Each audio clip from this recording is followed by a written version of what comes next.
Thank you so much, everyone, for staying with us. Here is a very big question. Is the economy of Nigeria in distress under the Tinubu watch? Well, not so good news coming from the Bureau of Statistics today.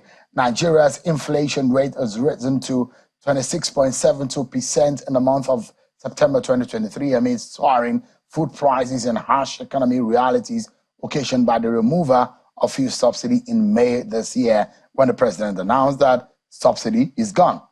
This was according to the September 2023 Consumer Price Index and Inflation Report released by the National Bureau of Statistics, the NBS, today.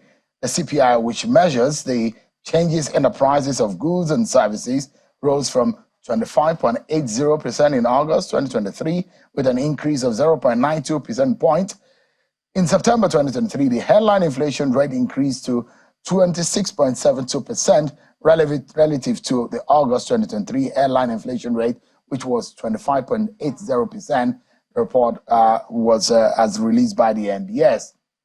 Meanwhile, the federal government is planning to obtain a $1.5 billion US budget support facility from the World Bank.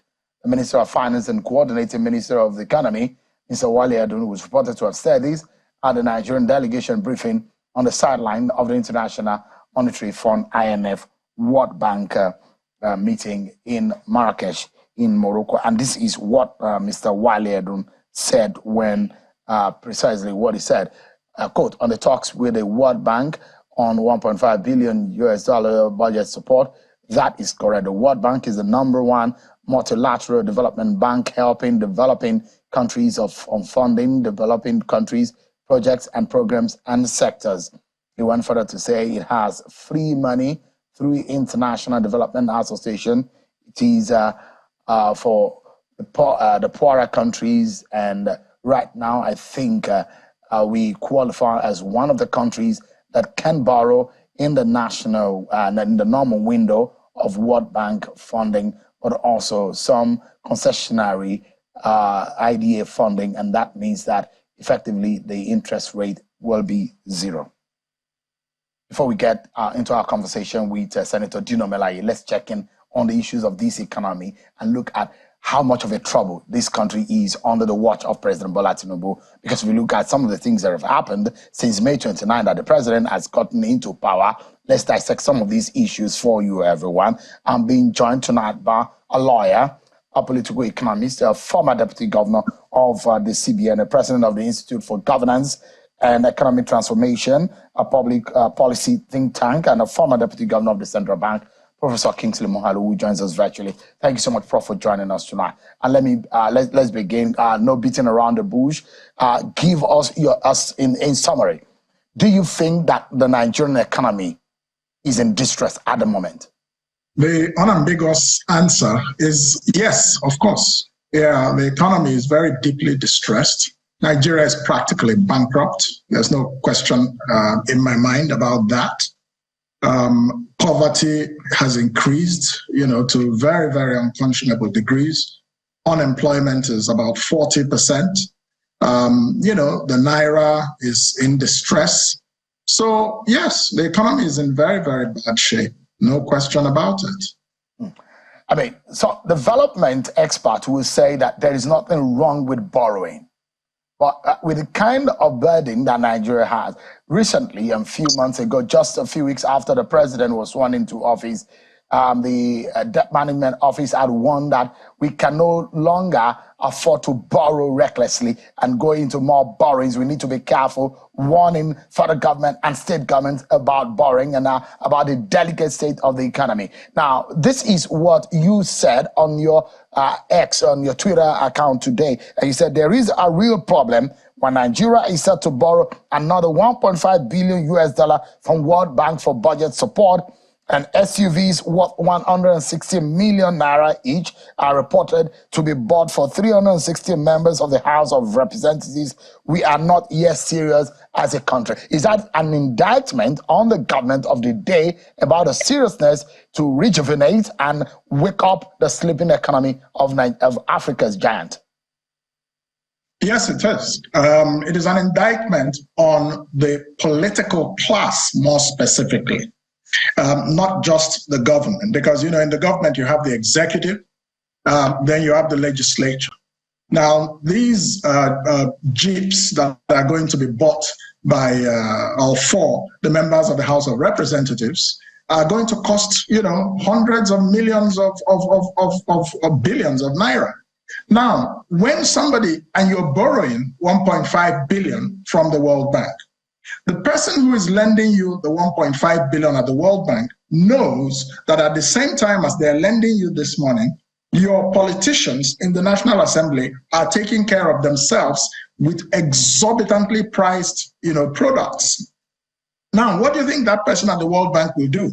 You think he's going to say, oh, you know, I love your country. We will not give you this loan, you know, because it might be a mistake. No, they're in business to lend to you. You know, that's their own institutional mandate. It is for developing countries like Nigeria to look at themselves very seriously. Why do you think that a country in the situation Nigeria is in today, where it ordinarily should not be borrowing anymore, because 96% of our revenues went to servicing external debt in 2022, and we have a debt stock of $110 billion.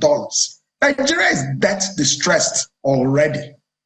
So if you have this and you feel the need to still borrow, and your political leaders are engaging in this type of behavior, why would anybody take such a country seriously?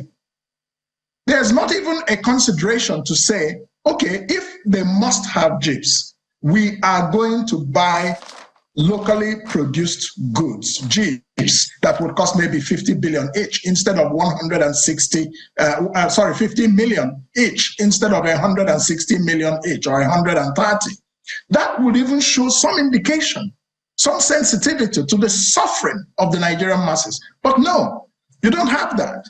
So my comment is simply a reflection of the fact that the political class in Nigeria more broadly have prevented the economic progress of Nigeria because of their own self-seeking and rent-seeking behavior. This is the problem. The problem is not so much about borrowing, but first of all, when you want to borrow, what are you borrowing for? Ideally, you should borrow for projects that earn a return, you know, on investment and help you to repay the borrowing. But that's not the kind of borrowing we do in Nigeria. Certainly since 2015, we've had all these loans, borrowing, and more borrowing, and we are being told all kinds of things to justify the borrowing. The bottom line is that it just creates distress for the Nigerian economy, especially coupled with the foreign exchange crisis. You have to pay back this money in dollars. Now, even if it's zero interest, you know, so I'm not saying that under no condition should we borrow, but the timing is such and the situation in Nigeria that we should look inwards about the cost of governance in our country. We're not doing anything about it, and we go to very easy solutions like getting into more debt. Leadership is, you know, is about consequences, and it's about legacy. And our political leaders in Nigeria must consider the judgment of history on them, especially at this time that we're going through. People are so poor, citizens are suffering so incredibly, and people are just living large in Abuja as if, you know, nothing matters. And I find this quite, you know, so when you're saying you're running an economy, you run an economy not based on technicalities. You run an economy based on the context of the society. So we need to go back to the drawing table. I would recommend that our political class seriously consider their legacy, the judgment of history on them, especially given what we're going through in Nigeria, and see what sacrifices that they themselves can make to help the federal government, you know, shoulder the burden of responsibility. Look, the current government in place was not the government that created the mess we're in. That's just the fact of the matter. They have inherited it. They've taken some decisions, removing of the subsidies, petroleum, forex, and those decisions had to be taken. No question, we cannot continue to subsidize those things. The problem was that they did not show adequate forward thinking and planning for the consequences of those policy choices. And that is why I always talk about, the policy competence more broadly. It's not just about thinking things, or saying, oh, we will issue palliatives. What is a palliative? A palliative is not a solution to anything. It's simply a dressing on a wound that does not go to the real root cause. So the way we think about managing the economy must be more serious. It must be more, shall we say, we should look for more internal solutions, and the general cost of governance must come down because it is contributing to our fiscal distress. So, Prof, that's the point. If you're looking at cost of governance, can we, yes. I like us to be practically speaking, I like us to be practical and speak truth to power tonight. Meg, it was a sad commentary when an economist on this program had said that the Buhari government had battered this economy and that they've set this country 20 years back in terms of economic development. It's a sad narrative that we are at that stage, that we had 8 years, and after 8 years, experts will say there is a government that run this economy and ran it aground to the point that they said we were being set back for 20 years. Now, if you were to speak practically, Prof, based on the manner in which governance and government is being run in this country, what are those specific things that will help us to cut down the cost of governance so that tonight, when citizens see government, because I see a lot of sirens around town these days, one person with several vehicles running around the city, in a city that looks very safe, and I'm wondering what exactly is going on. At every interval, you see sirens all over the city, and I'm wondering how many people do need these sirens. But if you are to pick out specific things that we need to cut down on in terms of cost of governance, what would that be? Well, first of all, we need to address the culture of governance. The culture of governance we have in Nigeria is very weak. People do not feel a sense of responsibility and accountability to deliver services to the Nigerian people. And there is no real measurement of it that we can see. There is no accountability process that we can see. These things are all part of the governance architecture. So the culture of governance is a very important issue that needs to be addressed. And the tone has to be set from the top, from the presidency down, and it has to include the National Assembly, because a lot of resources go to the National Assembly and they are supposed to be independent of the executive. So they themselves must come on board, examine themselves and say, look, even if we've been making these mistakes in the past, we cannot continue this way. We have to cut our salaries. I recommend a 50% cut for all political office holders and all national legislators. It will make people a little bit more sober. It will make them understand that we're in hard times. So the culture of governance, all these excessive demonstrations of power and influence, it's a very negative culture because it shows that government is not for service. It is for self-aggrandizement. It is for political power for its own sake, not for leadership and service. And this has to cut across the board, both across the legislature and across the executive. Cut down the salaries and the allowances. Cut down the perks of office. In European countries, in Scandinavia, you'll see a prime minister is riding his bicycle to work. Ministers are riding their bicycles. Why does everybody in Nigeria want a siren and a long convoy? There's something wrong with the way we think. And this is why the black man is poor. So all that show of power, all that show of pomp and pageantry, and you're meandering through potholes with your 20-car convoy and your SUVs, you don't pause to think, but you visit countries that are actually developed or are developing. So there's something internally wrong with our value system, and that is where we must begin. Yes. Prof, I'll take you again to another practical, for the sake of our viewers tonight. Absolutely. So you look at it, and where I come from, there is a popular proverb saying, literally, that how your day will look like will exactly show in the early hours of the day. I mean, how In the morning, you yes. in the morning, in the early hours, you already know how your day will pan out. And so one can imagine how a Tinubu government could be from the early day policy and decisions they have made. For you, would being around the corridor of power, being the deputy governor of the CBN, for some of these policies, at a point in time, a governor and one of the state governors has said that the government of Buhari was printing money. Ways and means decisions were being badly done, and National Assembly follows suit in those policies. And you will imagine that maybe there will be a conscience or someone who will speak up in that sense. But if we are to assess what is going on right now, the early day decision and policies of the Tinubu government, economically speaking, do you think our day from the early hours on the morning is going to speak well? I think it's a bit early to make that assessment, I must say. However, like I said, they took some courageous decisions, but they did not show deep thinking. And this is a problem we have always had in managing Nigeria's economy. People come and just talk a good game. Oh, we're looking for foreign investors. Oh, this, oh, that. At the end of the day, what translates to the ground for the common man, the average man, is joblessness and poverty. You know, the solution to Nigeria's economic problems does not lie in technical economics. It lies in the broader culture of governance. It lies in creating an inclusive nationhood where we all have a common sense of purpose.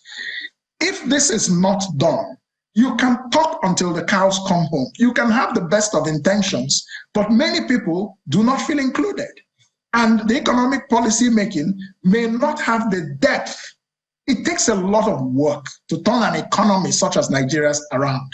And we need to see that work being done.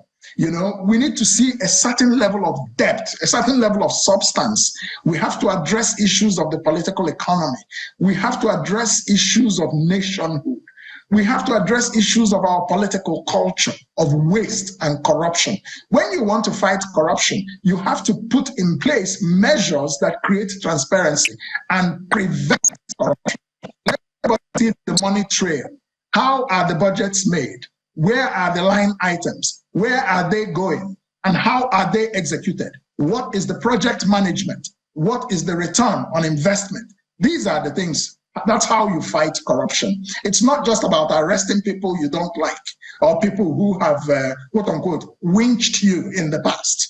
That's not fighting corruption, you know? So we just need to think very differently about Nigeria in order for our economy to be able to come up to what it should be. Yeah. So we also need to have some, we also need to have some very important understandings. You see, the economy needs short-term immediate measures, then it needs medium-term measures, then it needs long-term measures. We are currently fiscally very distressed. I understand that. So where do they find money from? It includes cutting down the cost of governance. It includes things like maybe considering asset sales. You need to bring 10 to 15 to $20 billion into this economy quickly. But you must make sure that as you're doing that, you are planning for beyond the 1 year in which you will do this. How is the economy being structurally turned around so that we will be exporting more and more value-added goods, so that we are no longer an import-dependent economy? You must make those plans and you must begin to execute them. You don't wait, you don't sell your assets or borrow money and finish, quote-unquote, chopping it over the next 2 or 3 years, and you're still where you were when you borrowed. Prof, this is the problem we've had in this country. Yeah. I mean, the average and the poor person here in Nigeria, we can relate to my description of the indices of the economy, swirling as if a gari that you put a lot of water in, and those indices, inflation is right, food inflation rising, and these are negative descriptions. The security situation is a big problem Now, and it affects the food supply. The electricity situation is also very fundamental. If you don't fix the electricity problem of Nigeria, Nigeria's economy has no hope because it cannot be productive. And inflation will remain high because 40 to 50% of business costs of business owners is in electricity generator bills or expenses, and they will put it into their prices. So prices will remain constantly elevated, and such that even when you tighten the money supply, the central bank tightens the money supply, but it's not enough to fight inflation because Nigeria's inflation is not the standard kind of inflation. There's a lot of structural problems like lack of electricity and the forex problem. How do we increase the supply of forex? There are serious problems of confidence in the Nigerian economy, and that comes from governance, miscues that we see every day. Even now, we still see them, even though the economy was something that this government inherited. But we are yet to see, in my own view, I am yet to see, the level of understanding and seriousness that will actually turn the situation around. But let's wait for another 6 months. It will be 1 year, and Prof, we'll see where we are. Yeah, Prof, on a final note, and this is how I'd like you to wrap up. I'd like to ask you to turn around things. Experts will speak to the economy, and it will listen to them if they do the right thing. If you were in President Tinubu's shoes, what would you do immediately to stem the rising indices in the negative of the economy and to ensure that the economy is jolted such that it can be beneficial to Nigerians? First of all, if I were the president, I need to strike directly at the political culture to restore confidence in the government. Today, the citizens of Nigeria have no confidence in the government. And that's because they see the politicians living large while they themselves are suffering. So, like I told you, the solutions to Nigeria's economic problems are not truly just technical economic issues. There's a governance lack of confidence. So I would say I'm cutting my salary 50%. All members of all political appointees, the National Assembly should follow suit. And if I were president, I would say and get the National Assembly to agree that any vehicle to be bought for any government official should be a Nigerian-produced vehicle. That's how you show patriotism. That's how you show you're responding to the situation you find yourself in. You cannot continue to live above your means. Even as an individual, I have to tailor my expenses to my ability. I live a fairly modest life. I don't go around with 20 10-car convoys. There are people who are private citizens who do that because they think they can afford it. But it's more of a value system issue. So that's a very important point. If I were president, I would focus a lot on the matter of confidence. What is it that is making people not have confidence in the Nigerian economy and take immediate steps to fix it? Professor Kingsley Moghalu, thank you so much indeed for your time tonight. I really appreciate it. You're welcome. Thank you. Thank you so much.